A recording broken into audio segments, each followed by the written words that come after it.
মারছে আমার গালের মধ্যে এত জোরে জোরে মারছে আমার। আজকে আমার সব সিন শেষ, আমি লাস্ট সিন।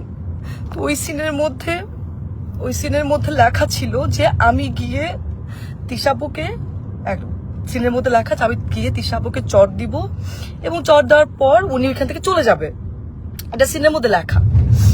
তো আমি টেকনিক্যালি, আমরা তো আর্টিস্ট, আমরা তো টেকনিক্যালি কিন্তু আসলে আর্টিস্টকে আমরা যদি কেউ কাউকে মারে বা আঘাত করে আমরা কিন্তু খুব সফটলি টেকনিক্যালি সেটা করি। তো আমি তিশাপুকে খুব আস্তে করে গালের মধ্যে জাস্ট একটু গালে হাত লাগাইছি।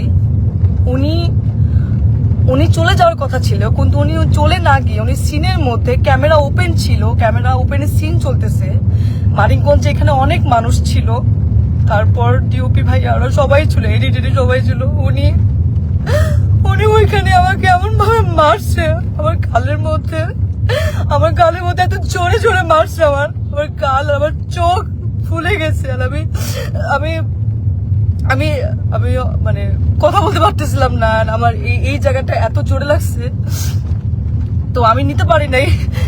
এন্ড উনি এটা ইন্টেনশনালি করছে এবং করার পর আমি বললাম যে আপু এটা কি করলেন, আপনি কেন মারলেন আমাকে, আপনার তো এটা সিনে ছিল না। এন্ড উনি আমাকে যা তা গালাগালি শুরু করছে।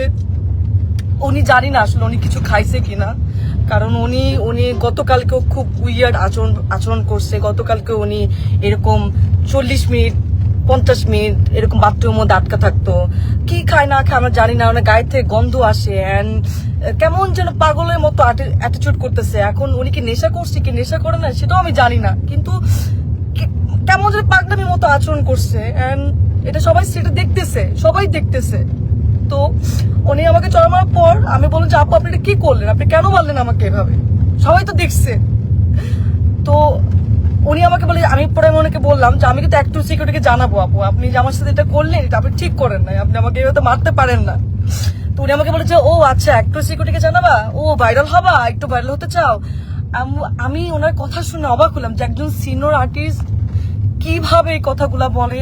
এন্ড উনি এত বছর ধরে কাজ করছে ইন্ডাস্ট্রিতে, উনি আরো আমাকে গাইড করবে, উনি আমাকে আরো হেল্প করবে, কিন্তু উনি যদি উল্টা আমাকে এইভাবে নেগলেক্ট করে কথা বলে, তাহলে আমি আর্টিস্ট হই, আমি কিভাবে ওনার সাথে কাজ করব, কিভাবে করব বলেন।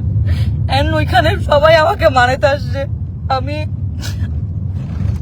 সবাই দেখতেছে যে উনি আমার সাথে কারো ব্যবহার করতেছে, আপনারা আমাকে কি মানাবেন। তো আর্টিস্ট হয়তো আর্টিস্টের কাছ থেকে এটা তো আমরা একসেপ্ট করতে পারি না।